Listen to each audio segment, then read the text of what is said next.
오늘 이 강좌에 참여해주신 여러분 훌륭하고 고맙습니다.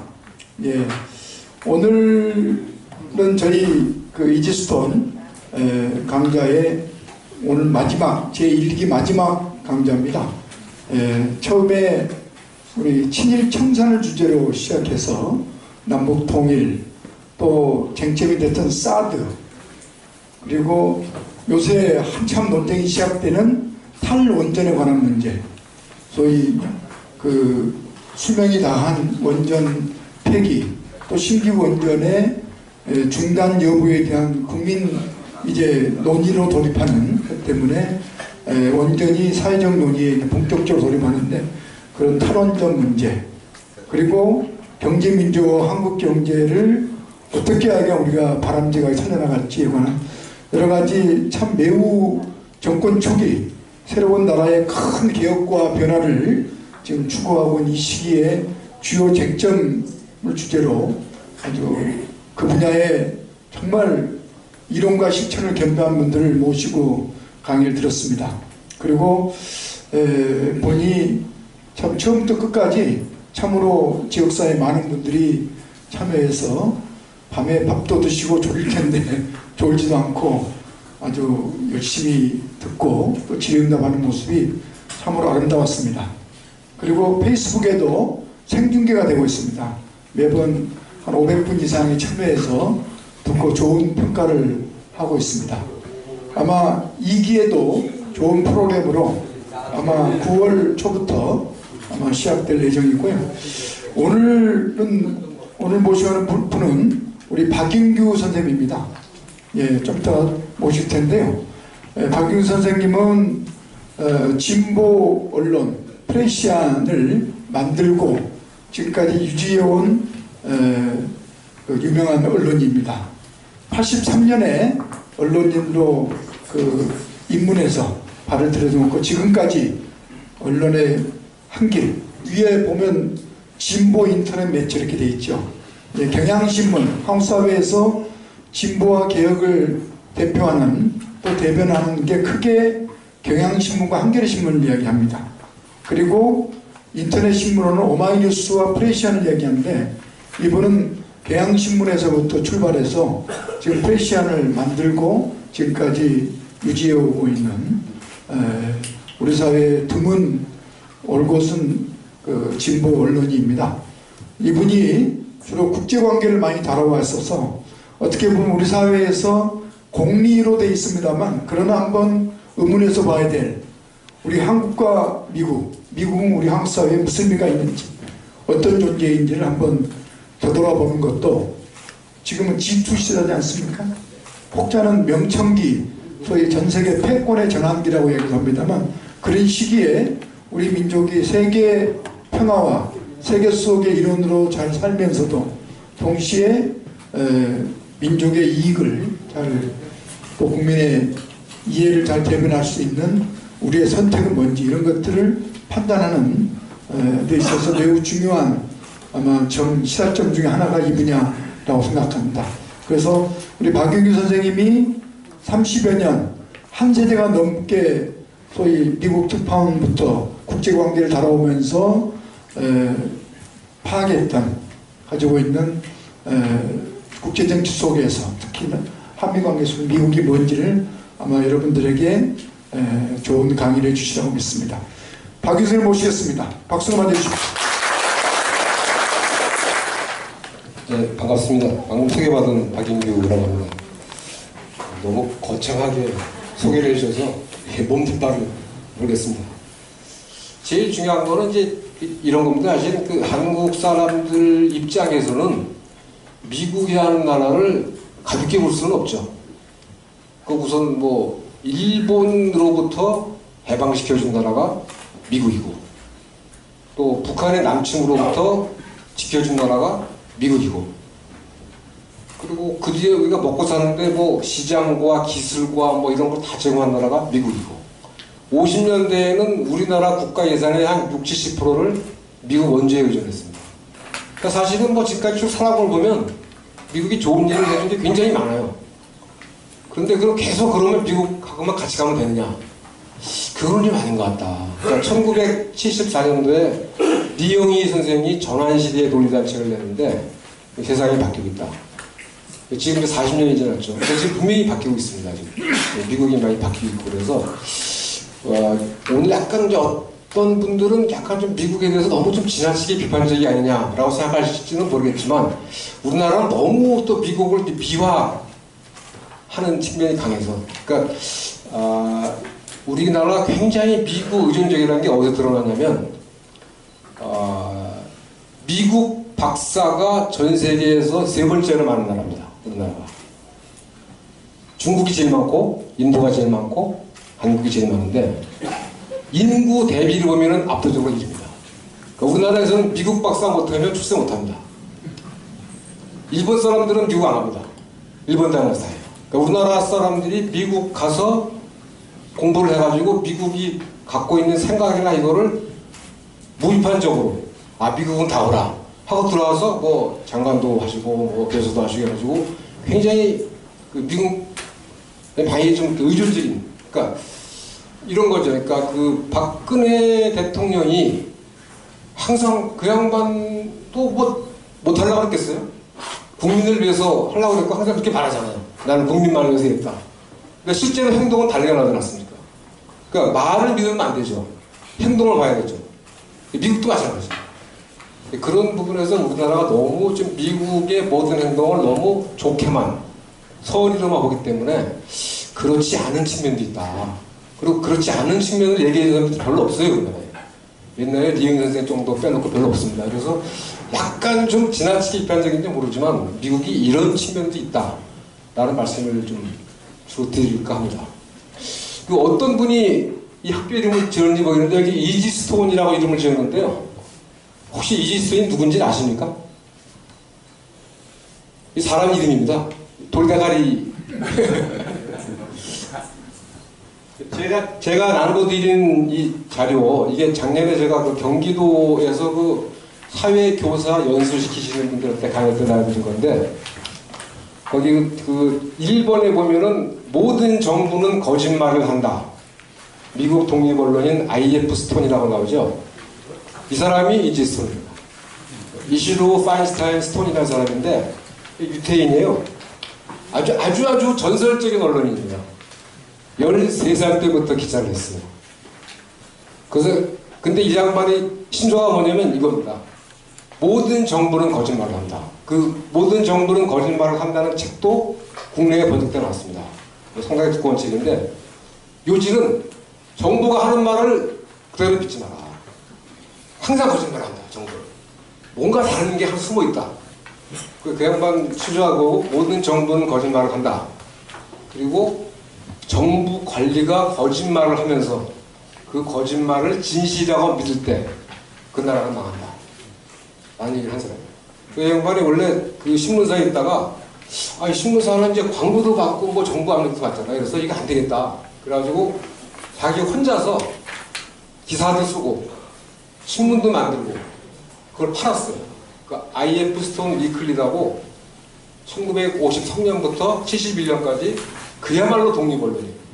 혼자서 편집, 발행, 판매까지 다 아주 유명한 언론이고 아주 가장 독립적인 언론인으로 소문나십니다. 그래서 제가 그 말을 넣은 이유는 여기 이제 뭐 그것과 함께 김수영 시인의 신문을 보지 마라.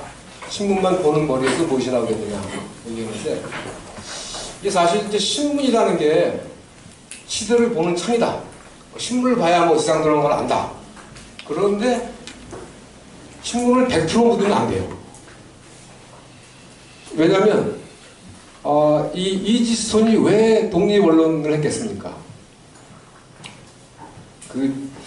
제가 그 얘기를 참 많이 하는데 어디 가는 혹시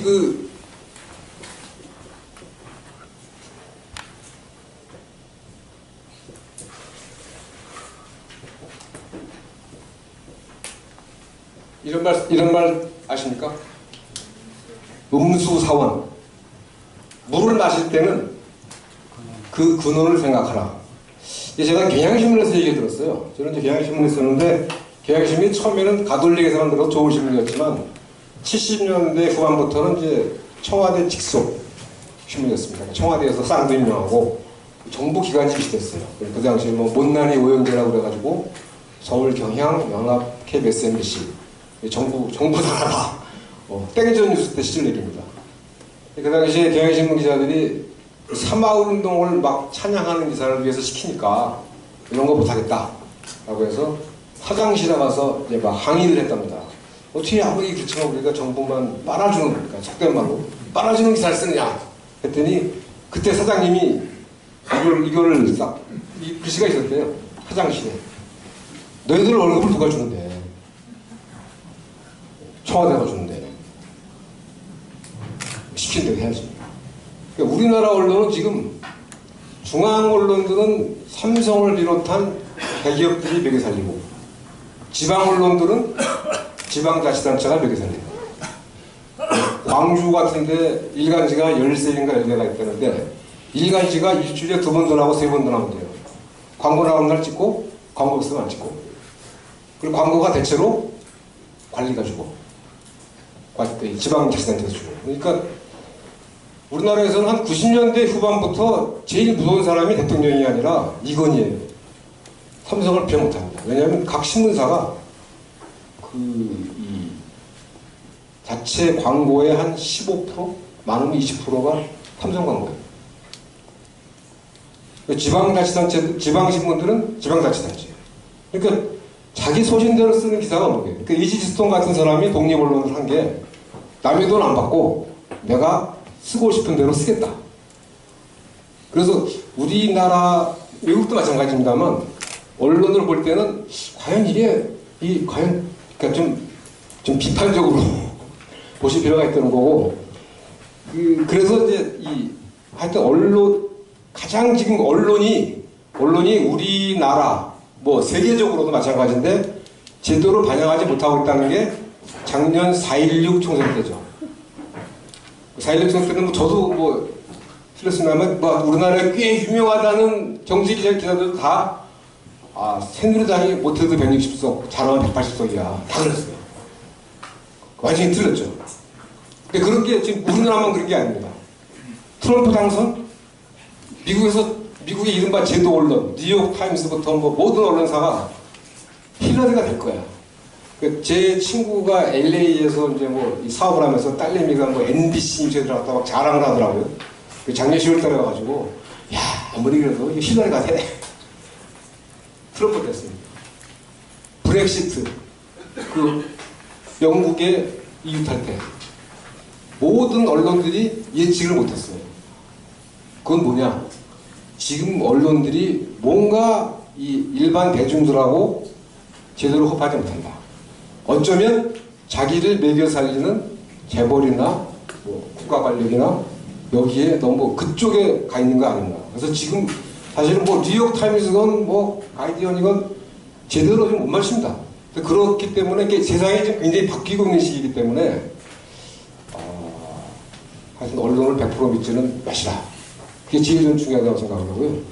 거기 붙여서 한 가지만 좀 우리 문제랑 해서 얘기하면, 저는 참 우리나라 이른바 조선일보나 우리나라 대체로 이른바 제도 언론들 제일 웃기는 게, 제일 많이 나오는 게 이거 아닙니까? 한미 관계와 미일 관계 중 어떤 게 더 중요하냐? 미국 사람은 한국을 더 중요하게 생각한다. 그래서 이 미일 관계는 미국의 코너스톤이고 초석, 기둥돌이고, 한미 관계는 린치핀, 이 바퀴의 가운데 있는, 그래서 한국이 더 중요하다라고 그 얘기를 많이 써요. 그래서 우리 이명박 대통령 갔을 때, 문재인 대통령 갔을 때, 영빈관에서 사흘을 잤다는 둥, 이명박 대통령이 부시랑 무슨 샀다는 둥하고, 우리 한미 관계가 미일본 관계보다 가깝다. 라는 얘기를 우리나라 신문들이 많이 쓰는데, 이거는 국제 정치를 조금만 아는 사람은 진짜 말도 안 되는 소리예요. 그러니까 미국이 볼 때 자기 파트너는 일본이고 한국은 일본이 봐줘야 된다. 그러니까 미국하고 일본은 일본의 개국이 누가 했습니까? 미국의 페리 장군이 1853년도에 일본을 개국시켰어요. 그리고 계속 일본을 서구화시키는데 말하자면 뒷배를 봐준. 미국하고 일본은 1853년부터 굉장히 가까운 나라였습니다. 전쟁을 오늘 했죠. 1941년 12월부터 1945년 8월까지 태평양 전쟁을 했죠. 그거 왜 했느냐? 중국 때문에 전쟁한 겁니다. 그러니까 중국이 전 세계에서 이긴 건 제일 많잖아요. 전 세계에서 가장 큰 시장이죠. 그러니까 미국이 원하는 건 중국 시장이었어요. 근데 미국은 문호 개방이라고 그래가지고 동등하게 경쟁을 하자. 중국 문을 열어놓고. 근데 1929년도에 대공황이 나니까 일본에서는 먹고 살기 힘들거든. 그러니까 중국을 내가 혼자 통째로 다 먹을 거야. 라고 한 게 만주사변하고 중일전쟁입니다. 그러니까 미국은 중국을 같이 먹자. 일본은 내가 혼자 다 먹을 거야. 그러다 난 전쟁이 태평양 전쟁이에요. 딱 4년쯤 싸운 겁니다. 그리고 다시 깨갱하고 미국 밑으로 들어갔죠. 지금 미국이 힘이 빠지니까 91년도 걸프전쟁부터 일본에 돈 내라고 그러고 계속 지금 아시아 쪽에 군사력을 지금 맡기려고 합니다. 근데 맡기려고 그러니까 이 한국하고 일본의 사이가 안 좋아. 그러니까 1961년 박정희가 쿠데타 일으켰을 때부터 미국의 요구는 뭐냐면 일본이랑 화해를 해라. 근데 잘 안 되죠. 한일협정 할 때도 엄청난 있었고 지난번에 위안부 합의했을 때도 한국 사람들이 이걸 안 따르죠. 그러니까 중요한 것은 한미일 관계가 한미 관계보다 훨씬 니다. 우리가 지금 돌아가고 있는 게 미일 군사동맹 밑으로 한국이 지금 들어가고 있다. 사드라든가 다 마치 그런 겁니다. 그래서 근데 그런 부분에서 우선 이 기존 언론들이 말하는 특히 이 국제 문제에서는 굉장히 좀 아전인수격이게 굉장히 좀 좁은 굉장히 많다는 걸 말씀드리고요. 미국 제가 이제 전쟁 국가라는 얘기로 이제 그 글을 쓰고 있는데 미국이 참 전쟁을 많이 한다랍니다. 우선 이제 독립 전쟁을 해서 독립했죠. 그 다음에 1842년도에 멕시코 전쟁이라는 걸 했습니다. 지금 왜 미국 서부에 가보면 도시 지명이 왜 세크라멘토, 뭐 로스앤젤레스, 샌프란시스코, 뭐 샌디에이고 그거 다 스페인어입니다. 그죠? 거기 왜 스페인어입니까? 텍사스부터 캘리포니아까지 미국의 한 3분의 1이 이게 다 멕시코 땅이었어요. 그게 전쟁에서 뺏은 겁니다. 미국이. 대단하죠. 그 다음에 1898년도에 스페인이랑 전쟁을 합니다. 필리핀을 먹었어요. 쿠바도 먹고. 필리핀을 먹은 이유는 딱 한 가지입니다. 중국 시장에 진출하기 위해서. 그러니까 미국이 하와이를 먹고 필리핀을 먹은 건 끝이 뭐냐면 중국 시장이에요. 그게 먹었고, 그 다음에 미국이 정말로 세계적인 그때까지만 해도 19세기 말까지만 해도 미국은 그냥 서반구, 아메리카 대륙의 강국이었는데 1차 대전과 2차 대전을 거치면서 세계의 패권 국가가 됩니다. 왜 그랬을까요? 일본이 2차 대전에서 망했는데 갑자기 일어섰어요. 왜 일어섰습니까? 6.25 때문에 일어섰죠. 6.25 특수가 어마어마했어요. 그래서 그 당시에 요시다 수상이 이거는 신이 내린 선물입니다. 그러니까 우리나라도 경제 개발한 게 종잣돈이 뭡니까? 한일협정 했을 때 미국, 일본에서 온 5억 달러, 무상 3억, 유상 2억, 플러스 베트남 전쟁 가서 군인들하고 기술자가 벌은 그 돈. 그 돈 가지고 우리나라 경제가 있었어요. 일본은 한국전쟁하고 베트남 전쟁하고 거기에 대한 군수물자를 거의 일본이 내렸습니다.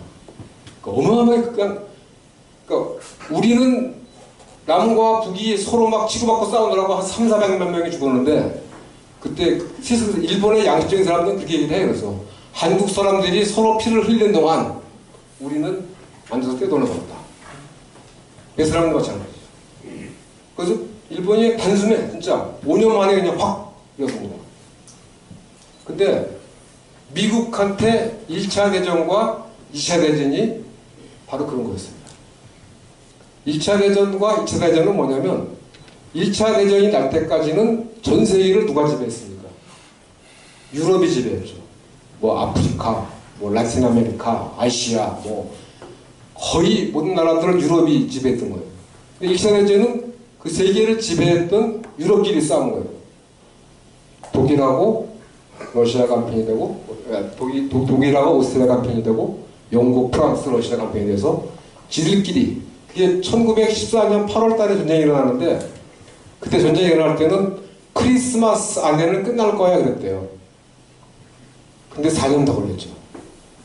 그리고 거기에 돈을 빌려준, 무기를 대준 나라가 미국입니다.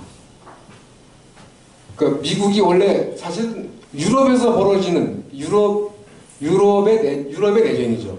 그리고 사실 미국은 조지 워싱턴 대통령의 유훈이 뭐냐면 유럽이라는 나라가 오래돼가지고 너무 음모와 계획이 너무 많다. 그러니까 우린 여기서 그냥 아메리카에 잘 살자. 유럽에는 우리 간섭하지 말아라. 했는데 1차 대전 때 미국이 참전을 해요. 참전한 이유는 물론 뭐 민주주의를 위해서라고 하지만 실제로는 뭐냐면 그 당시 미국에서 가장 돈 많은 부하가 누구냐면 JP 모건입니다. JP 모건이 프랑스하고 영국한테 수십억 달러가 되는 군자금 무기를 외상으로 빌려줬어요. 그런데 프랑스랑 영국이 지금 어떻게 해? 다 뛰죠. 끄들어간 거예요. 근데 2차 대전은 한국전쟁하고는 비교가 안 돼요. 한국전쟁은 뭐 조그만 나라 이렇게 거기에 뭐 일본이 낀 건데 1차 대전은 전 세계에서 최고 강국이라는 애들이 전쟁을 한 거예요. 거기다가 돈을 대었으니까 미국이 돈을 얼마나 벌었겠습니까? 그래서 커진 거예요, 사실. 2차 대전도 마찬가지입니다. 2차 대전이 일어난 이유는 공황이죠.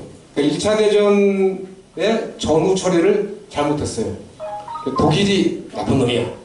가지고 독일한테 너무나 많은 전후배 상금을 내라고 하니까 하여튼 갖고 하다가 안 돼서 이게 인플레가 일어나고 그래가지고 대공황이 일어난 건데 대공황이라는 게 일어나니까 대공황은 뭐냐면 쉽게 말하면 물건은 많은데 살 돈이 없어요. 그러다 보니까 독일, 뭐 일본 이 각각 자기 세력권을 만들어서 회복했다고 해서 전쟁까지 간 거죠. 거기 들어가서 미국이 또 이깁니다. 그러면서 그때는 미국이 단지 이긴 것뿐만이 아니라 세계 질서를 새로 만들어요.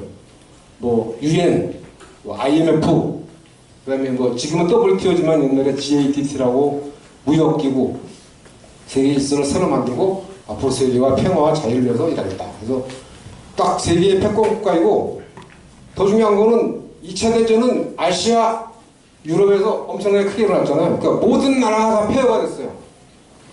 근데 미국은 전쟁 물자를 랜드 리스라고 그래가지고 영국, 러시아한테 막 그냥 그때는 이제 외상으로 빌려줬는데 엄청나게 만들었어요. 돈은 누가 돼? 정부에서 돼요. 그러니까 미국 기업이 엄청나게 커집니다, 사실. 그래서 전쟁이 끝났을 때 1945년도에 미국 GDP가 전 세계 GDP의 절반이었어요. 그리고 미국이 갖고 있는 외환보유고가 한 75%. 그러니까 뭐 엄청난 부자였어요, 사실. 그러니까 그때까지가 이 미국 1945년까지가 미국이 전쟁으로 계속 일어나는 시기였습니다. 사실 미국은 전쟁을 통해서 이 작은 나라에서 뭐 땅도 막 북미를 다 거의 갖게 되고 세계 패권국가가 되는 거죠. 그러니까 2차 대전 때까지가 미국이 전쟁을 통해서 흥한 나라고 2차 대전 때부터는 이제 사실은 이제 전쟁을 여러 번 하는데 그게 사실은 미국이 뭐 망조까지는 아니지만 굉장히 쇠퇴하게 되는 원인이 됩니다. 그러니까 미국이 2차 대전 이후에 일으킨 전쟁이 한국전쟁, 베트남 전쟁, 그리고 이란, 이라크 전쟁이 있는데 이거는 이란하고 이라크가 이끌 것 같지만 사실은 미국이 뒤에 있었어요. 그다음에 아프간 전쟁, 또 사실 미국이었습니다. 그리고 걸프 전쟁. 이 5가지가 주요한 전쟁인데 사실은 2차 대전까지는 미국이 전쟁에 나가면 전체적으로 돈도 벌고 그 전쟁으로 얻은 혜택이 뭐 영토를 얻든가 뭐 이 일자리가 생기든가 해서 미국민들도 잘 살게 되고 했는데 이 한국 전쟁부터는 일부 대기업, 일부 재벌 아니면 요즘은 사실은 걸프전 이후 최근의 이라크 전쟁 이후는 미국의 전쟁, 정보 수집 이런 것들을 전부 주식회사가 합니다. 지금 그 에드워드 스노든 얘기했지만 미국 CIA 연무의 한 70%를 박해 회사가 해요. 이라크 전쟁에 나가 있는 군대 중에 상당수가 회사의 회사. 돈 받고 하는 거예요. 그러니까 그거를 좀 자세히 보자면 사실은 우리는 이제 한국 전쟁은 저희가 한 거기 때문에 민족적인 비극이죠. 뭐 김일성이 무력으로 한반도를 표현하겠다 쳐들어왔는데 그때 쳐들어올 때는 미국이 개입하지 않을 줄 알았어요. 그 에치슨 라인이라고 그래가지고 50년 1월달인가 2월달에 미국의 방위선은 뭐 알리자는 때부터 시작해서 일본을 지나 타이완을 지나 해서 미국 방위선 아니네? 그럼 그 당시에 이 베트남 전쟁에 참여한 군인들이 주력이 어디냐면 중국 국공대전에서 공산군 주력부대였어요. 그 중국 그 마오쩌둥이 장개석군을 이긴 게 이 만주부터 시작하는데 거기 주력부대가 사실 조선인들입니다. 그게 한 2개 사단이라고 그러는데 이 사람들이 북한으로 와서 그 사람들이 미국에 내는 거예요. 그러니까 미국이 안 들어온다니까 그 당시에 미국은 남한이 전쟁을 일으킬까봐 다 아시겠지만 이승만도 북진통일 김일성도 국토안정 그래서 서로 막 으르렁거리는데 미국은 남한이 전쟁을 일으키면 곤란하다고 그래가지고 탱크도 안 주고 그냥 총밖에 안 줬어요.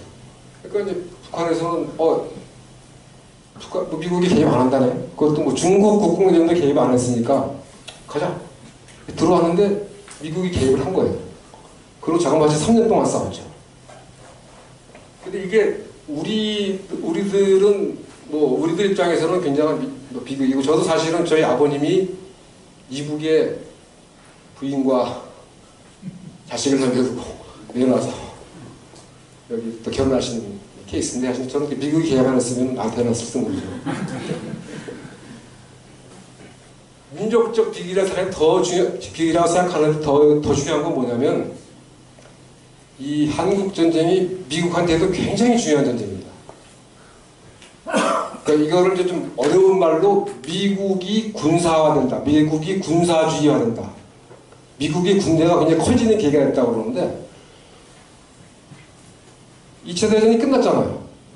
그럼 전쟁이 끝났으니까 군인들이 와야 될 거 아니에요. 다 들어왔어요. 다 들어왔는데 소련이 이게 좀 겁이 나. 그 미국은 사실은 아까 말한 것처럼 세계 GDP의 50%라고 그랬잖아요. 물건은 많은데 팔아먹어야 돼. 팔아먹을 수 있는 데가 어디냐면 같은 산업국가여야 돼. 미국이 중요시하는 나라가 영국, 독일, 프랑스, 일본 이런 나라들이에요. 이런 나라는 꼭 지켜야 돼. 그래야 자본주의가 돌아가요. 장사가 돼요. 그래서 원래 처음에는 IMF하고 월드뱅크만 만들면 이게 그 나라들이 좀 경제가 일어설 줄 알았어요. 경제가 안 일어서. 그러니까 안 되겠다. 돈을 꿔주자. 그게 마셜 플랜이라는 거예요. 돈을 꿔줘가지고 돈 꿔줄 테니까 경제를 살려가지고 우리 거 사. 근데 그래도 경제가 안 일어서요. 그렇게 되니까 미국은 이 유럽이나 일본이 자기와 같은 자본주의 체제를 해야 같이 장사를 해먹는데 이게 잘 안 되면 사회주의나 중도화로 갈 수 있다. 이게 걱정이 되는 거거든요. 이렇게 돈을 줘야 되는데 미국 공화당에서는 야, 왜 우리 먹고 살기도 먹는데 잠깐만 돈을 꿔주냐. 그만 줘라. 하니까 미국에서 생각해낸 게 할 수 없다. 쟤네들 군비 확장. 그러니까 소련의 위협을 소련이 위협이니까 소련이 서유럽을 다 먹으면 큰일 나니까 이 서유럽에 대한 군사 원조를 하자라고 생각을 했어요. 그렇게 된 이유는 뭐냐면 더 중요한 게 뭐냐면 49년도에 소련이 핵무기를 갖게 되죠. 그리고 49년 2달 후에 중국이 공산화가 되죠. 그래서 미국 입장에서는 자기네 물건을 만들어서 팔아먹으려면 자기와 같은 체제인 자본주의 체제를 가진 나라가 많아야 되는데 중국이 공산화되고 소련은 또 핵무기를 가지고 자기네들이 세계 최강의 군사력인 줄 알았더니 이게 좀 위험하다 해서 NSC-68이라는 문서를 만듭니다. 이게 굉장히 중요한 문서인데 국가안보회의 68호라는 건데 요지는 뭐냐면 소련이 무력으로 서유럽을 다 적화시키려고 하니까 지금 군비 확장을 해야 된다. 근데 이제 역사학자들의 얘기 들으면 그 당시에 소련이 서유럽을 침공할 능력이 없었다고 해요. 왜냐하면 소련은 2차 대전에서 자그마치 2,700만 명이 죽습니다. 미국은 한 40만 명 죽고. 그리고 미국은 전쟁을 했지만 자기 나라는 안 했죠. 근데 소련은 자기 나라에서 했어요. 뭐 레닌그라드 900일 동안 같이 막 했어요. 도저히 이게 전쟁을 할 여력이 안 돼요. 소련이 사실은 독일로부터 전쟁 배상을 받으려고 그러는데 그것도 미국이 거부했어요. 그러니까 소련 입장에서는 뭐 전쟁할 가능성이 안 되는데 미국에서 뭐라 그러냐면 야 소련 애들이 워낙 육군이 세니까 넘어올 거다. 좀 막아야 돼. 그래서 NSC-68이라는 걸 만들어서 이 묘지가 뭐 한마디로 말하면 미국의 국방비를 하루아침에 4배를 들이잖아요. 130억 달러였는데 400억 달러로 늘리자고 1950년 4월 달에 트루만 대통령한테 요청을 했어요. 근데 아니 이 평시에 전쟁도 안 일어나는데 어떻게 국방비를 4배를 들려요? 말이 안 되지. 트루만 대통령도 이 말도 안 돼. 어떻게 국방비를 늘려? 했는데 6.25가 일어납니다. 우리 입장에서는 그냥 우리 남한, 한반도 내부의 내전이지만 미국이 봤을 때는 6.25가 뭐냐면 이건 소련이 시킨 거야. 소련이 서유럽을 먹으려고 했더니 한국을 먹으려고 하는구나. 이 소련이 지금 전 세계를 무력으로 먹으려 한다. 딱 그게 된 거예요. 그래서 이 NSC-68이라는 게 현실이 된 겁니다. 그러니까 이게 평시에 국방비를 4배를 든다는 게 말이 됩니까? 실제로 이 NSC-68이 되면서 국방비를 4배나 들렸는데 그 국방비를 한국전쟁에 쓴 게 아니에요. 한국전쟁에 쓴 거는 5%도 안 돼요. 전부 서유럽에 갑니다. 서유럽의 군사비 명목으로 주면서 그게 경제를 돌아가게 합니다. 그러니까 황석영 작가가 그 월남전 갔다 왔잖아요. 그 무기의 그늘이라는 소설을 썼는데 그 마지막 구절이 뭔지 아십니까? 전쟁은 최고의 장사다. 그러니까 일본이 한국 전쟁으로 돈 벌고 한국이 베트남 전쟁으로 돈 벌고 미국이 1차 대전과 2차 대전으로 돈 벌고 그런 것처럼 이 한국 전쟁은 우리끼리의 싸움만이 아니라 미국이 세계 전략을 평화롭게 할 것인가, 외교를 할 것인가, 전쟁을 할 것인가의 갈림길에서 NSC-68을 만들어서 국방비를 4배로 드리려고 했는데 이게 평시 같으면 시도 안 맥히죠. 그런데 그때 마침 한국전쟁이 일어난 겁니다. 그래서 그 애치슨이라고 미국에서는 어떻게 보면 가장 유능한 외무장관인데 그 사람이 뭐라 그랬냐면 때마침 한국이 나타나 우리를 살려주었다. 그랬습니다. 그러니까 이게 미국이라는 나라가 왜 이렇게 됐냐면 사실은 그 이유가 있어요. 대공황이 나서 대공황을 말하자면 극복하기 위해서 루즈벨트가 뉴딜이라는 걸 했잖아요. 근데 뉴딜로 경제가 회복된 게 아닙니다. 뉴딜로 여러 가지 했는데 사실 이 미국의 이른바 이 제도권 상층된 사람들이 저 새끼 저거 빨갱이 아니야? 이상해 해가지고 대법원에서 굉장히 많이 말하자면 견제를 했어요. 그래서 뉴딜 자체로는 경제가 안 일어섰는데 39년에 2차 대전이 나면서 거기에 군수물자를 요즘 돈으로 하면은 6천억 달러 이상 벼치를 만들었으니까 그러니까 미국에서 여성들이 공장 가고 그런 게 다 2차 대전 때예요.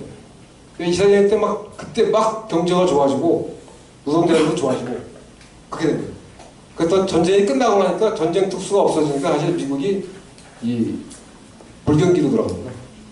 근데 그거를 또 풀어준 게 한국전. 갑자기 국방비를 4배로 늘리는데, 국방비라는 거 쉽게 말하면 군사 수요 아니에요. 수요가 있으면 경제가 돌아가죠. 이 한국 전쟁이 우리로서도 비극이지만 미국이란 나라가 이 군사화로 나가는 아주 결정적인 주역입니다. 그리고 이때 원자탄을 등등 해서 너무나 많은 이 무력을 쌓아가지고 소련하고 게임이 안 돼요. 소련이 발발발 지었어요. 그래서 베트남 전쟁 개입한 것도 미국이 너무나 군사력으로 우위였기 때문에, 그리고 뭐 페리스 오브 도미넌스라고 너무 군사력이 좋아서 베트남 같은 경우는 54년도에 제네바에서 제네바 협의에서 한국 문제하고 베트남 문제에 평화 협상을 합니다. 한국 문제는 별로 뭐 합의가 없었지만 베트남 문제는 2년 뒤에 총선거를 해서 통일한다 라고 했는데, 그거를 거부한 게 미국입니다. 왜? 총선거 하면 호지민이 80% 이상 나온다. 그러니까 미국이 일방적으로 거부한 거예요. 그래가지고 54년부터 60년까지는 그냥 군사고문단 보냈지만 60년부터 점점 해가지고 미국이 이 베트남 전쟁이 별거 아닌 것 같지만 미국한테는 엄청나게 치명적인 전쟁입니다. 아니 이 땅굴 파가지고 막 다니는 그런 진짜 삼류 농민분들한테 미국이 졌잖아요. 졌을 뿐만 아니라 진 것도 굉장히 중요합니다. 이게 사실은 어떤 분들이 이렇게 얘기하는데 국제정치의 논리는 조폭의 논리가 똑같다. 그러니까 이 말죽거리 잔혹사? 뭐 그런 영화 보였죠. 거기 보면 왜 일진이 딱 붙었는데 깨지잖아요. 그럼 사라지죠, 그냥. 내가 짱인데 한 놈이라도 나한테 옮기는 놈을 내가 찍어내지 못했다. 그럼 가는 거예요. 그러니까 미국이 베트남 전쟁이 이게 안 될 걸 알면서도 계속 끌려간 거예요. 그래서 우선 국가적으로 망신당했고, 그 다음에 아무 명분도 없는 전쟁이고, 거기서 장마치 미국 사람이 5만 명이 죽었어요. 더 중요한 건 뭐냐면, 거기 전쟁 비용을, 뭐 제가 정확하게 숫자는 기억 못하는데, 1000억 달러인지 뭔지에서 너무나 많이 썼습니다. 미국 경제가 그때부터 쇠퇴해 가시더라고요. 그러니까 50년대까지만 해도 미국 경제가 뭐 완전히 세계에서 흔들리지 않은 일등이었는데 60년대부터 서독하고 일본이 따라오고 미국은 베트남 전쟁에서 전쟁 비용을 너무나 쓰다 보니까 1971년도에 금태환 정지라는 걸 아시죠? 달러와 금 정지시켜놓은 게 아니냐면 미국이 너무 무역 적자가 많이 나가지고 그러니까 그때부터 사실은 무너지기 시작합니다. 무너졌다는 판이 아니라 쇠퇴하기 시작합니다. 그러니까 미국은 2차 대전까지는 계속 전쟁으로 덕받쳐 2차 대전 후에는 계속 이 50년 한전쟁을 계기로 전체가 군대 유지로 돌아가고 베트남 전쟁에서 완전히 경제가 망가지기 시작하고 베트남 전쟁에서 이 사람들이 얻은 교훈이 하나가 있어요. 뭐냐면 야 이제 우리나라 군인을 보내지 말자.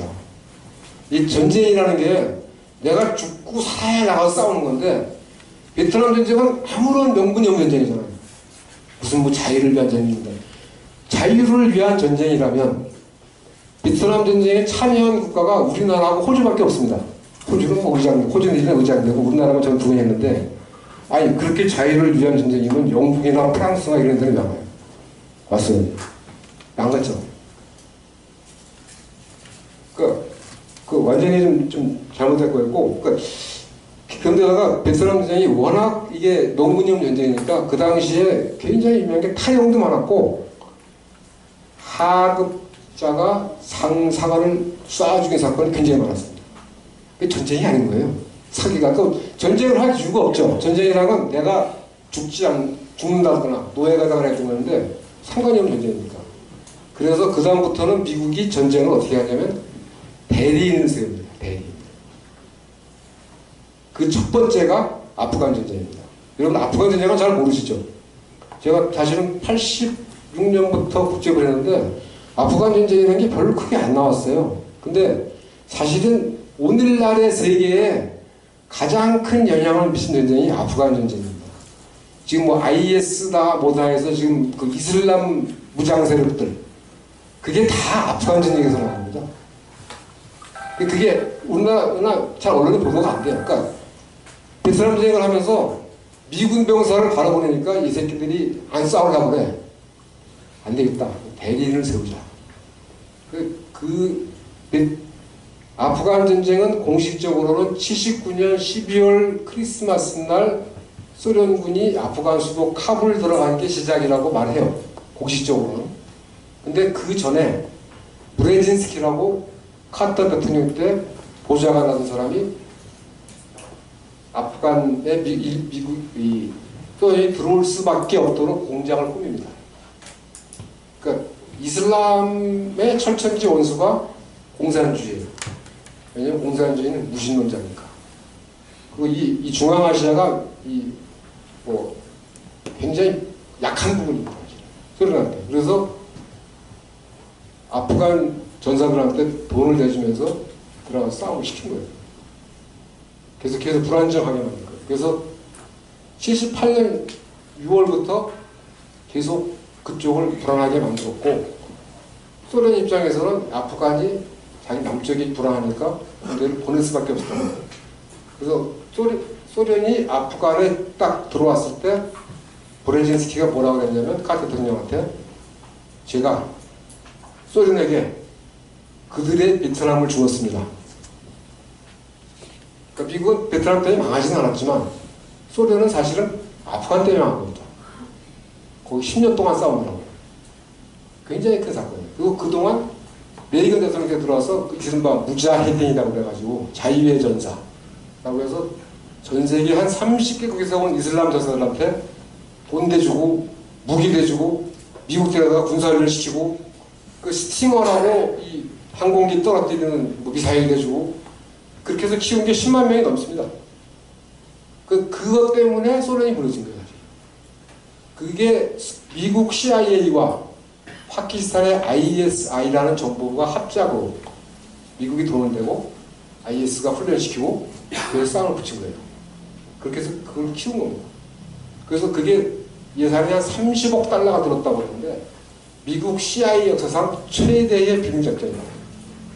그러니까 사실 이렇게 신문에 보도가 될 수가 없죠. 그런 관련된 책들은 많이 나와 있어요. 근데 이 친구들이 그 90년대까지는 소련이 망할 때까지는 소련하고 열심히 싸우는데 소련이 망한 다음부터 누구랑 싸우느냐? 미국이랑 싸우죠. 왜냐면 걔들 입장에서는 미국도 이교도야. 아프간 전쟁 다음에 일어난 게 걸프 전쟁이죠. 그러니까 아프간 전쟁 다음에 일어난 게 이란 이라크 전쟁인데 간단하게 말씀드리면 이거는 이란이 미국의 가장 강력한 팔레비라고 동맹이었죠. 였는데 78년도에 망해버리고 반미로 바뀌어버리잖아요. 큰일 났다. 사실은 미국이 광주 사태 때 그 민주화를 못한 이유 중에 하나는 이란도 무너지고 한국도 무너지면 유라시아 양쪽이 다 무너져가지고 미국이 망한다. 그 다음에 전두환을 지켜준 거예요. 어쨌든 이란이 이렇게 돼버리니까 이란을 견제하기 위해서 이라크를 살살살 부추겨가지고 전쟁을 시킨 거예요. 원래 이라크의 후세인이라는 사람은 CIA의 첩자였어요. 전쟁을 시킨 거예요. 정보 주고. 또 이란도 정보 주고. 전쟁을 만들어버린 거예요. 먹었는 버리고. 그 아프간 전쟁이라는 게 지금 지금 이 중동 지역 전체가 막 달리지 않습니까, 지금? 그 시초가, 그러니까 오사마 빈 라덴이 원래는 우리나라로 치면 정주영 같은 무지무지하게 부자였고 그 집안 아들인데 미국 가서 막 이 전사들, 무슬림 전사들 막 데려다가 막 시키고 막 그런 친구예요. 그런데 걸프전을 하고 나니까 걸프전도 사실은 걸프전 자체도 사실은 안 해도 되는 전쟁이었어요. 걸프전이 왜 일어났습니까? 이라크가 쿠웨이트를 점령을 했기 때문에 그걸 쫓아낸다고 한 전쟁이 걸프전이죠. 1990년도 8월 달에 후세인이 쿠웨이트에 들어갔고 1991년 2월 달에 미국이 후세인을 쫓아냈는데 그 과정을 보면 굉장히 재밌습니다. 왜냐하면 쿠웨이트가 이란하고 싸웠잖아요. 아니, 이라크가 이란하고 싸웠잖아요. 근데 이란은 페르시아하고 시아파예요. 다른 나라들은 아랍 쪽이고 수니파예요. 그러니까 이라크가 아랍과 수니를 대표해서 이란하고 싸운 거예요. 그러니까 이란, 이라크 전쟁 때 쿠웨이트, 사우디 이런 나라들이 돈을 많이 대줬어요. 근데 원래 그런 전비는 야, 우리 대신 싸우니까 수고했어 하고 이제 돈도 많은 나라니까 그럴 줄 알았는데 쿠웨이트가 돈을 내놓으라는 거예요. 돈 꼬있잖아, 돈 내놔. 그런데다가 석유를 막 증산해가지고 석값 떨어뜨려. 자기 전쟁해가지고 벌써 잡아 죽겠는데 그래서 미국 대사 이름이 에이플이라는 여자인데 야, 내가 좀 손 좀 봐줘야 되겠어. 그랬더니 그동안 이란 인양할 동안에 미국이 많이 도와줬단 말이에요. 그랬더니 우리는 뭐 모르겠어, 알아서 해. 그래서 아유, 미국이 양해를 해준 거구나 하고 들어간 거예요. 그 들어가고 나서도 고르바초프와 이런 사람들이 야, 전쟁하지 말고 그냥 잘해서 그냥 후퇴 물리도록 하자. 여러 안이 나왔는데 계속 전쟁을 할 수 있는 여러 가지 막 구실을 만들어가지고 전쟁을 일으킨 겁니다. 1991년도에. 왜 일으켰을까요? 많은 사람들이 이렇게 생각합니다. 냉전이 끝나고 미국은 전쟁을 해야 사는 나라인데 이미 이제 모든 게 전쟁을 미국은 사실은 군사력 거치가 굉장히 큰 위치를 차지합니다. 그래서 그 당시 전쟁도 어떻게 했습니까? 돈 꼬서 했죠. 자기 돈 안 내고 뭐 사우디, 뭐 일본 맡겨내서 전쟁을 한 겁니다. 그리고 더 중요한 거는 아프간 때 만들어진 약 10만이 넘는 전사들, 그 다음에 걸프전부터 지금까지 이라크는 계속 전쟁 중이에요. 아직 20몇 년 전.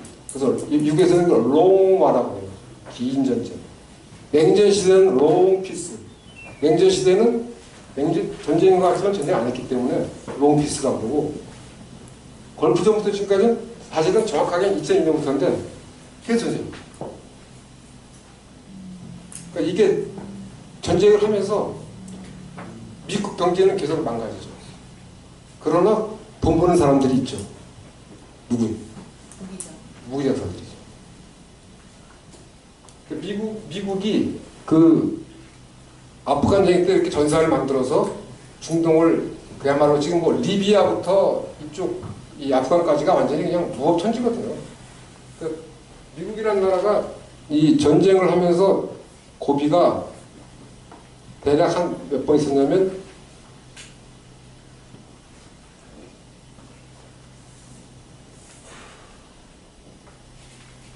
이게 미국이라는 나라의 흥망성쇠입니다. 사실 윗다리잖아요. 베트남 전쟁으로 달러 금태한 금지된 나라. 냉전 끝나면서 걸프 전쟁 일으켰는데 이거는 아직 많은 사람들이 미국이 안 해도 되는 전쟁이었다. 뭔가 의도가 있었다. 그 중에 하나는 새로운 적을 만드는 것. 또 하나는 그동안 무기를 많이 만들었는데 안 팔려. 그래서 사실 걸프전 뒤에 엄청나게 많이 무기 장사를 했다고 합니다. 그 다음에 2002년, 이게 제일 크죠. 이 부시의 이라크 침공. 1991년도에 그 소련이 무너지니까 뭐라고 그랬어요? 역사의 종언이라고 그랬죠. 역사의 종언이라는 건 뭐냐면 역사가 그 뜻을 이루었다. 더 이상 갈 데가 없다. 자유민주주의로 세상이 아주 평화롭고 번영하게 잘 살 것이다 라고 생각을 했어요. 실제로 90년대에는 그 비슷한 것 같았어요. 클린턴이 대통령 할 때는 그런 대로 괜찮았어요. 그러다가 2001년 9.11 사태가 나면서 부시가 뭘 했습니까? 이라크 침공을 했죠. 이라크 침공 완전히 이건 굉장히 웃기는 얘기인데, 이것도 참 재미있는 얘기인데, 2002년 이 침공을 할 때,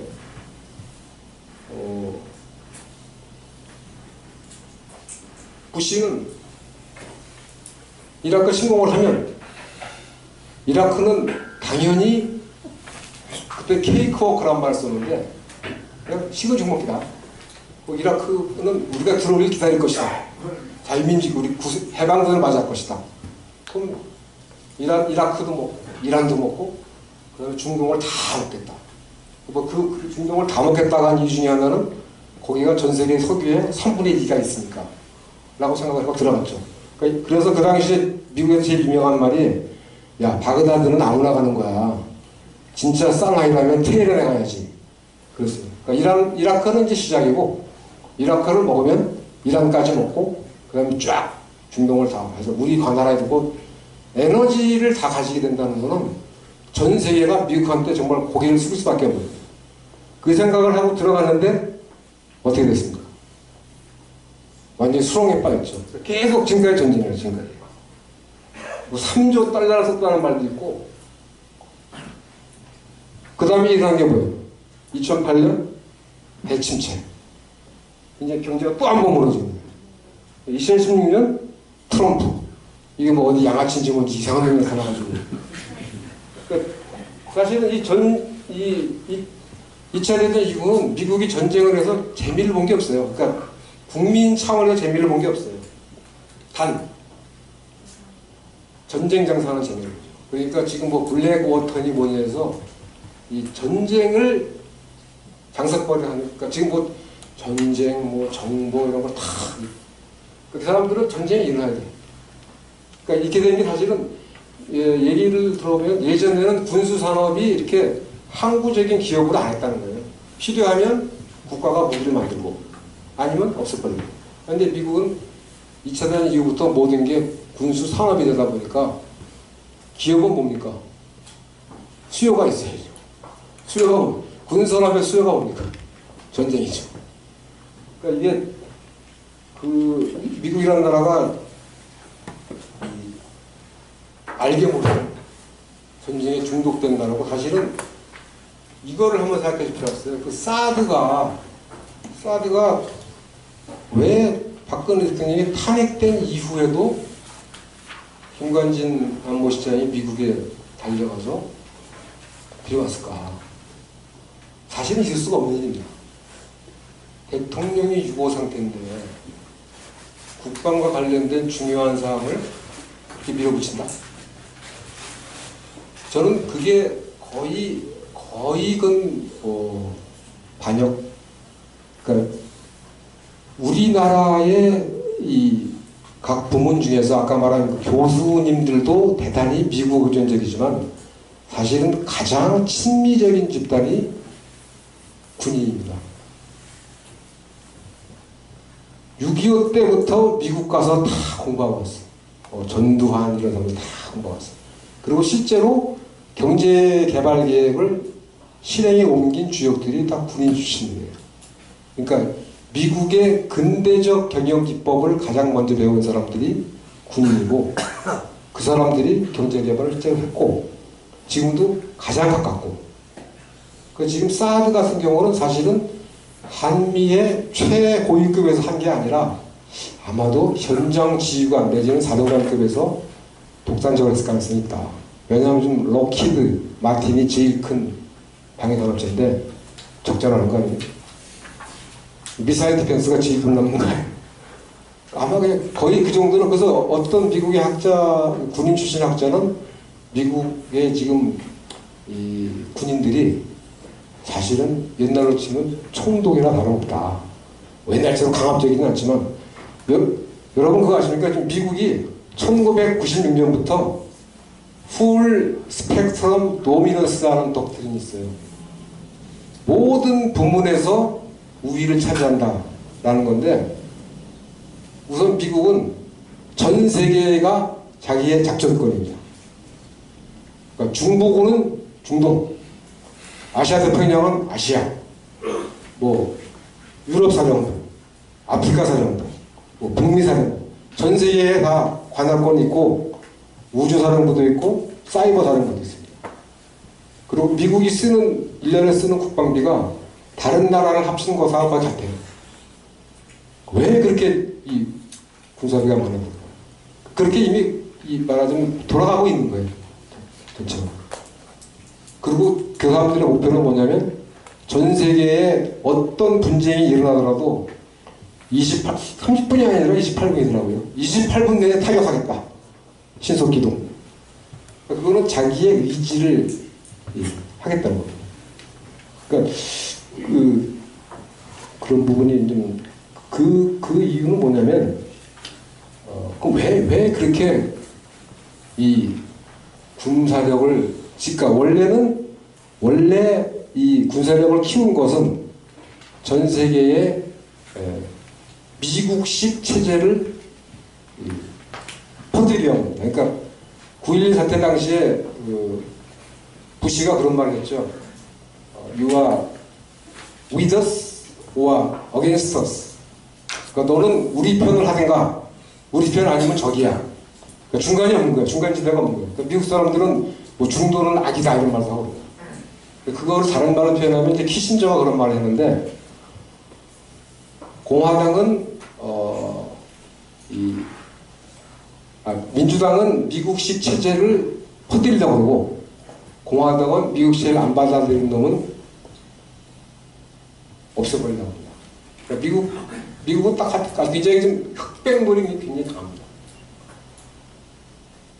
그렇게 하자면 결국 군사력이 필요하고요. 그러니까 우리나라를 따지자면 우리나라는 남한은 어찌 보면 너무나도 미국을 따라가려고 하고 북한은 또 어찌 보면 너무나도 따라오려고 하고 실제로 미국이 1991년도 이후에 한 게 뭐냐면 미국식 체제를 따르지 않는 나라를 다 작살내겠다. 그래가지고 그게 7나라입니다. 미국, 러시아, 중국, 이란, 이라크, 시리아, 리비아, 북한. 이런 나라들은 그러니까 독재라고 볼 수도 있고 사실은 리비아의 까다피라는 사람은 우리나라에서는 뭐 독재라고 보지만 그 리비아나 이 북아프리카가 이 프랑스 경제권입니다. 근데 리비아가 석유가 많이 나요. 그래서 리비아 까다피가 석유를 이용해서 독자적인 경제권을 만들려고 굉장히 노력을 했어요. 그래서 프랑스랑 나서 친 겁니다.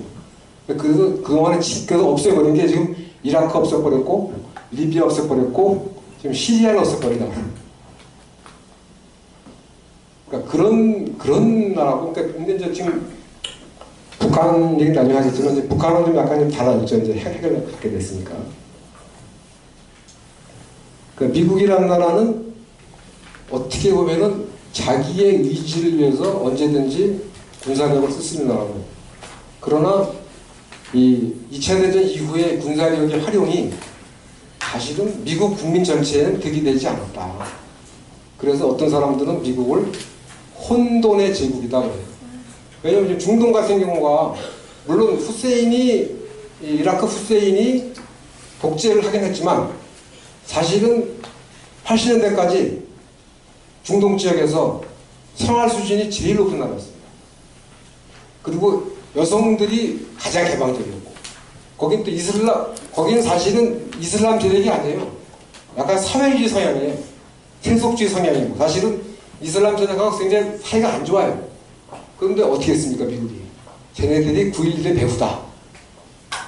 핵무기 만들려고 한다. 그리고 사실 미국의 가장 중요한 목표 중에 하나가 핵무기 확산을 막는 겁니다. 왜? 핵무기 가진 놈은 지 말 안 들으니까. 그래서 2002년도에 이라크가 핵무기 가졌다는 이유로 침공을 했는데 사실 그 당시가 바로 북한이 우라늄 농축한다고 그럴 때예요. 2002년 10월 달에. 근데 이상하게 진짜 핵무기 개발하는 북한은 놔두고 이라크를 쳐들어가서 이라크를 이렇게 작살을 내고 지금 지금 리비아부터 아프가니스탄 자체가 여기가 굉장히 혼돈지대입니다. 그리고 그 혼돈 때문에 그 사람들이 어디로 갑니까? 유럽으로 가죠. 그러니까 유럽 애들은 지금 죽을 맛이에요 지금. 미국까지 못 가잖아요. 그러니까 최근에 메르켈이 뭐라고 했어요? 이제 미국한테 기대는 거는 좀 아닌 것 같다. 굉장히 중요한 얘기입니다. 미국이 이렇게 센 나라인데 가면은 그걸 못하거든요. 그러니까 지금 미국이 굉장히 좀 이상해하고 있고, 그리고 이 무력 행사를 통해서 일부 대재벌, 일부 군수기업, 일부 군인 이런 사람만 득을 보고 있을 뿐이지 전체적으로 국민들은 계속 고생합니다. 더 중요한 건 이제 이렇게 되면 과연 그럼 좀 아시아, 동아시아에는 어떤 영향을 미칠 건가? 그게 이제 걱정되는 건데, 제가 말씀드리고 싶은 거는 동아시아, 미국한테 중요한 지역은 아까도 얘기했지만 동아시아하고 서유럽입니다. 선진 자본국, 선진 공업국가 있기 때문에 그래요. 그래서 우리나라가 뭐 미국을 기억을 하지만 사실은 우리 지금 뭐 박정희 대통령을 그렇게 나쁘게 보는, 어떤 경제적 측면에서는 좋게 평가하는 분이 많잖아요. 그거는 어쨌든 경제를 일으켰으니까. 근데 우리 경제를 일으켰던 중요한 이유 중에 뭐가 있냐면 일본이 있기 때문에 그래요. 일본을 키우려다 보니까 한국과 동남아를 키운 겁니다. 그러니까 미국한테는 서유럽이 중요하고 일본이 중요해요. 옛날에 일본은 한국하고 만주를 먹어가지고 거기에서 원재료를 갖고 오고 시장을 했는데 만주가 공산화가 되고 북한이 공산화가 됐잖아요. 동남아를 키워야 되겠다. 그래서 사실 한국이랑 동남아는 미국식 자본주의 체제 하에서 경제적으로는 꽤 이득을 본 겁니다. 그러니까 뭐 물론 저희들이 열심히 했고 그런 것도 있지만 기본적으로 미국의 세계 전략에서 우리나라가 있는 위치가 적어도 경제적으로 상당히 발전할 수 있는 그런 득을 줬다. 그러니까 뭐 미국이 무조건 나쁘다 그런 건 아닙니다. 경제적인 측면에서 분명히 득을 본 게 사실입니다. 근데 앞으로 어떻게 할 거냐는 건데, 지금 동아시아에 전쟁이 일어나고 분란을 일으키고 한 주역이 누굽니까? 일본. 그동안 일어난 전쟁이 뭐가 있습니까? 청일전쟁, 러일전쟁, 만주사변, 중일전쟁, 태평양전쟁. 다 누가 했어요? 이게 다 일본의 겁니다. 다 일본의 겁니다. 더 중요한 게 있습니다. 그 시작이 어디입니까? 한반도입니다. 시작이. 그러니까 우리나라는 지금 그 의식이 별로 없어요. 일본 싸움만 이렇게 있어요. 그러니까 최근에 어떤 일본인 다큐멘터리 작가가 동학혁명 가지고 다큐멘터리를 찍었어요. 돈이 모자란다고 그래가지고 뭐 한승환이라는 사람을 돌려주고 그러는데, 그 사람들의 문제의식이 뭐냐면 적어도 명청시대까지는 동아시아가 평화로웠다. 임진왜란 이후 전쟁이 없어요. 근데 왜 전쟁이 일어났을까? 청일전쟁 왜 일어났습니까? 동학농민전쟁 때문에 일어났죠. 동학농민이 조선 강물을 전주에서 물리치고 올라오니까 이 쪼다 같은 고종이 청나라에 보내주세요. 그러니까 청나라하고 일본은 이 부해 전에 청나라 군대가 출동하면 일본 군대도 출동한다. 그래서 붙은 거예요. 그러니까 아니 자기가 나라의 지도자라면 국민들이 원하는 게 뭔지 얘기를 듣고 해줄 수 있는 걸 해주고 이거 못하게 할 것이지 외국 군대를 끌어들였어요. 그래서 청일전쟁이 시작된 거예요. 러일 전쟁도 마찬가지. 이것도 청일전쟁 때 일본이 이기니까 고종이 뭐 한 겁니까? 아관 파천. 러시아한테 기댄 거 아니에요. 그러니까 일본이 내가 다 먹었는데 러시아가 끼어들어? 또 붙은 거예요. 러일 전쟁 나자마자 일본이 첫 번째 한 게 마산에 진입한 겁니다. 일본 사람들이 무슨 얘기를 하면 이 동아시아 평화를 망친 근원이 일본이고 그 시작은 언제나 한반도였다. 여기다가 6.25까지. 6.25는 여러분 6.25는 우리가 보통 남북한이 싸웠다고 생각하는데 남북한이 싸운 거 아니에요. 중국이랑 일본이 싸운 거예요. 미국이 싸운 거예요. 우리나라는 전쟁 난 지 한 달도 안 돼가지고 미국한테 다시 맞췄고 북한은 미국한테 쫓겨나면서 50년 11월 달인가 팽독회한테 준 겁니다. 그리고 그때부터는 중국이랑 미국이 싸운 거예요. 또 그 뒤에는 소련하고 일본이 있었어요. 일본도 배려서 군수물자만 한 게 아니라 군사작전을 했습니다. 그 소련군 비행사가 미국이 타고 중국 국기단 미국이 타고 싸우고 있어요. 국제전쟁이 있어요. 근데 이 모든 게 사실은 한국에서 했다는 거. 이거는 한국의 지배자와 피지배층이 하나가 못돼서 말하면 지도자가 백성들의 이 소망을 못 들어줬기 때문에 이거는 남과 북이 힘으로 하려다 보니까 저건 6.25는 정말 세계사적으로 엄청난 사건입니다.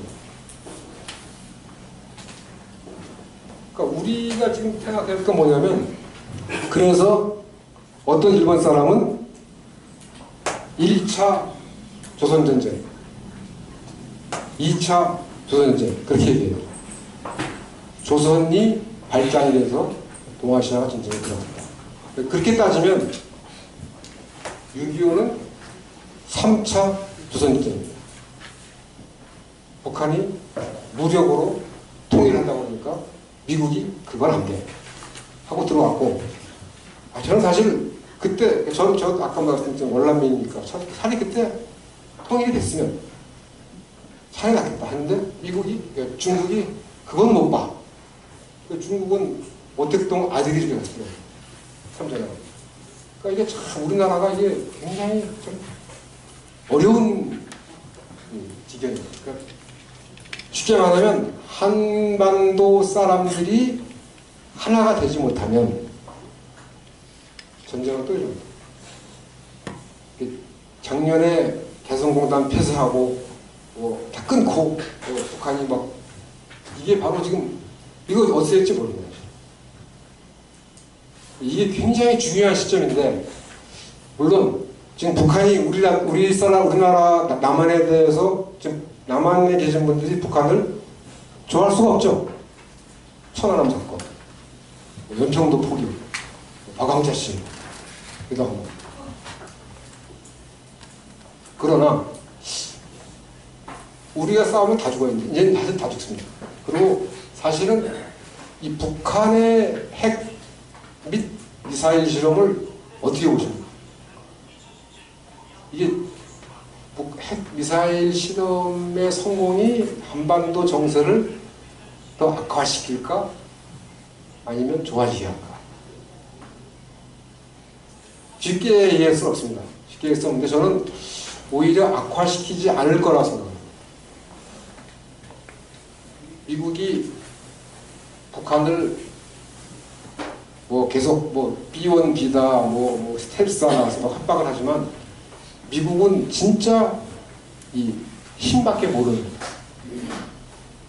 그러니까 지금 세계의 핵보유국이 미, 영, 중, 소, 영 이렇게 안보리 한인미국하고 그 외에 이제 인도, 파키스탄, 이스라엘이 있습니다. 인도, 파키스탄, 이스라엘은 어떻게 보면 미국이 그냥 묵인해 준 거예요. 이스라엘은 중동 지역의 미국의 맹방이고 인도는 중국을 견제하기 위해서 해준 거고 파키스탄은 그 서남아시아에서 미국의 가장 중요한 맹방입니다. 그러니까 그냥 봐준 거예요. 근데 재밌는 게 뭐냐면 인도와 파키스탄은 핵실험을 하루에 다 해버렸어요. 그러니까 인도는 사실 이틀 했는데 하루 걸러서 5번을 해버렸어요. 98년도 5월달인가 6월달에. 그리고 며칠 있다가 파키스탄이 하루에 6번을 다 해버렸어요. 왜 그랬을까요? 국제사회의 제재를 막기 위해서 그냥 기정사실 해버린 거예요. 그리고 거기는 사실은 미국이 일단 묵인해준 거기 때문에 세계적 위기가 아닙니다. 근데 북한은 2006년도에 첫 번째 실험했죠. 5차 실험을 2016년도에 했습니다. 장마시 10년을 했습니다. 그럼 뭡니까 그게? 저는 그래서 이거는 미국의 핵정책의 파탄이라고 얘기하는데 미국이 진짜 핵 확산이 무서웠으면 이 거래를 했어야죠. 북한이 원하는 건 한 가지요. 걔들 말로 대조선 적대시 정책을 철회하라. 국교 맺자 이거예요. 그 지금 중국하고도 이미 중국하고는 79년도에 국교 맺었죠. 베트남하고도 그렇게 전쟁을 하고도 95년도에 국교를 맺었습니다. 북한하고는 안 맺어요. 그 왜 그럴까요? 그 중국이 개혁가공 나선 것도 마오쩌둥이 군인한테 물어봐서 70년대에 앞으로 20년 내에 큰 전쟁이 없습니다. 이렇게 개혁가공 하자는 거고.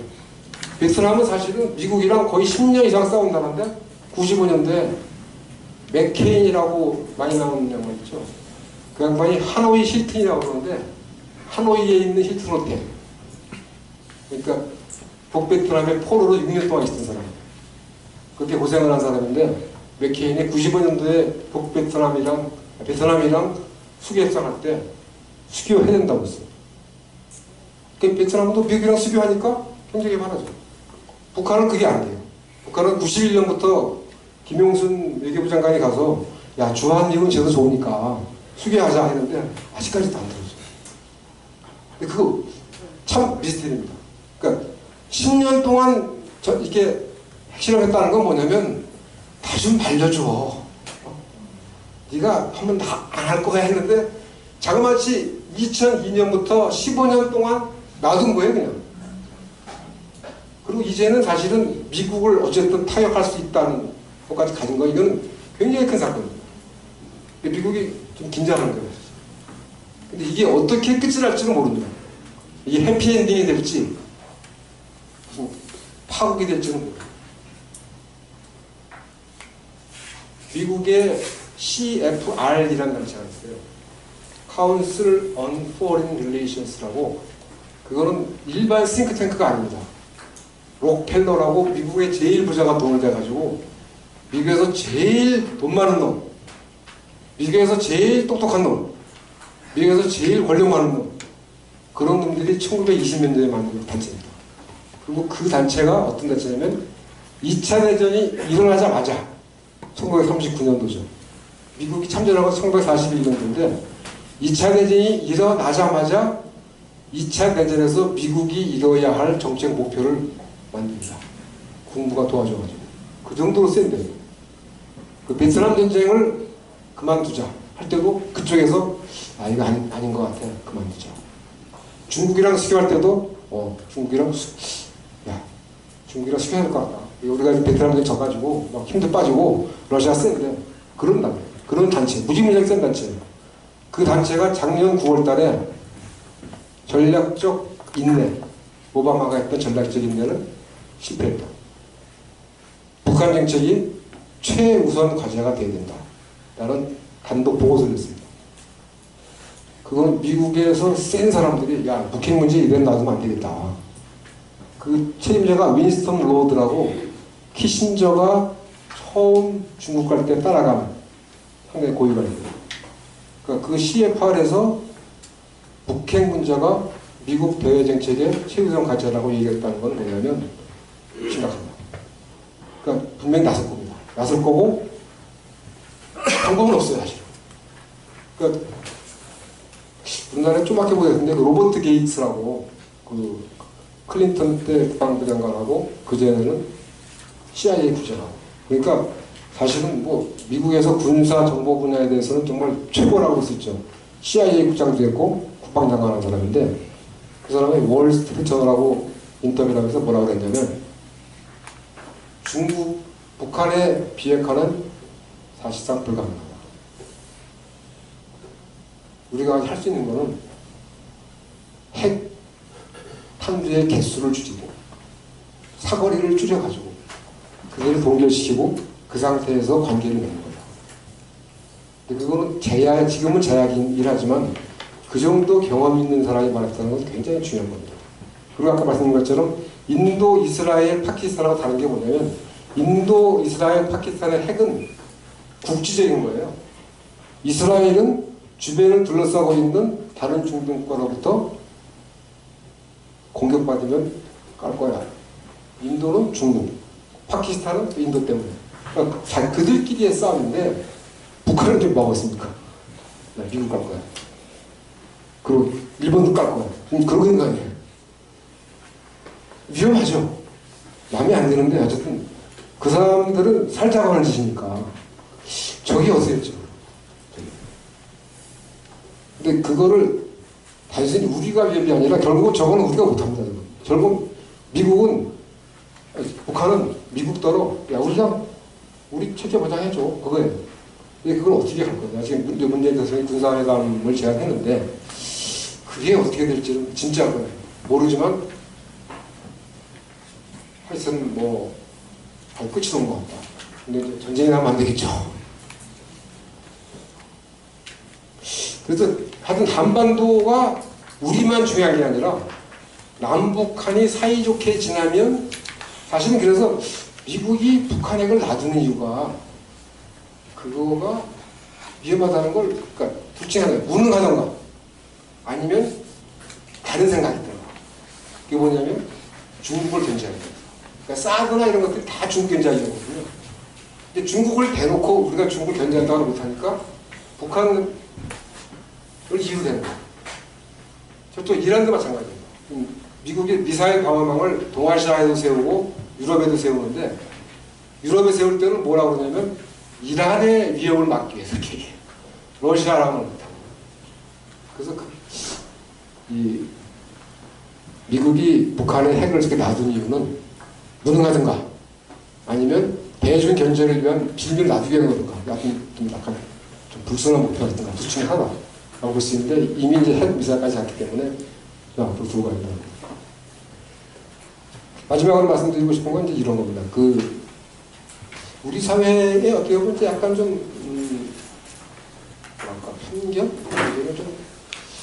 그러니까 저희 첫 번째가 이제 친일 청산이던데 저희가 일본 사람이 나쁜 놈이다.